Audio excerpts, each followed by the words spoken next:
ராகி ரொட்டி. ராகி ரொட்டின்னு சொல்கிறத விட என்னுடைய ப்ரெக்னென்சியில் எப்படி சொல்கிறது, பார்ட் ஆஃப் த ப்ரெக்னென்சி நான் இதை தான் அதிகம் சாப்பிட்ருப்பேன். சாப்பிட்டு சாப்பிட்டு என் பல்லே பாதி தேஞ்சு போச்சுன்னா பார்த்துக்கோங்களேன். ஏன்னா ப்ரெக்னென்சியில் சுகர் வந்துடுச்சு, டயபெட்டிக். ஸோ அதுக்கு வந்து நல்லா உங்களுக்கே தெரியும், நல்லா பசிக்கும். ஸோ அந்த டைமில் நான் நைட்டு இதுதான் சும்மா நல்லா ரெண்டு ரெண்டு ராகி ரொட்டி நல்லா தட்டி சாப்பிட்டுட்டு போய் படுத்தேன்னா கப்புன்னு இருக்கும், நல்லா ஃபில்லிங்காக இருக்கும். கால்சியமு, ஃபைபரு, அயனு என்னென்ன வேணும் எல்லாமே இதில் இருக்குது.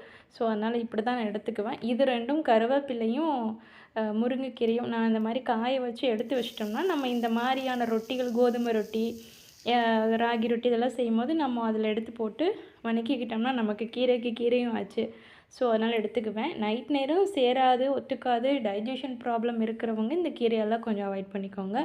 மற்றபடி நமக்கு இதில் தேவைப்பட்ட மாதிரி என்ன சொல்கிறது, இந்த இன்னும் கொஞ்சம் எக்ஸ்ட்ராஸ் ஏதாவது தேவைப்பட்டது, ஒரு கேரட்டு இந்த மாதிரிலாம் போடுறோன்னா போடலாம். இன்னொன்று வந்து நம்ம அந்த தாளிக்கும் போது போடுறோம் பார்த்தீங்களா, கடுகு, கடலப்பருப்பு, அந்த டைமில் நீங்கள் ஃப்ளாக்ஸ் சீடும் கூட போடலாம். அதெல்லாம் நல்லாயிருக்கும். நெடக்கல்ல போட்டுக்கலாம்.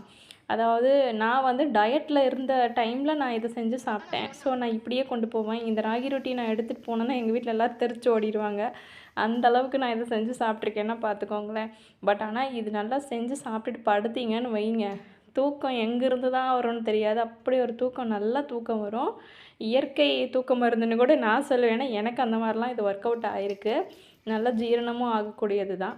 பட் எந்த பிரச்சனையும் இருக்காது. கண்டிப்பாக ட்ரை பண்ணி பாருங்கள். இப்போ இருந்தே குழந்தைகளுக்கு கொடுக்குறதும் நல்லது தான்.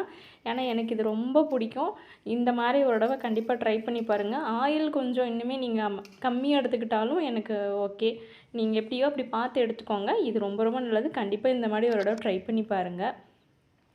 இதில் உங்களுக்கு ஏதாவது நட்ஸ் தேவைப்பட்டாலும் போடலாம்.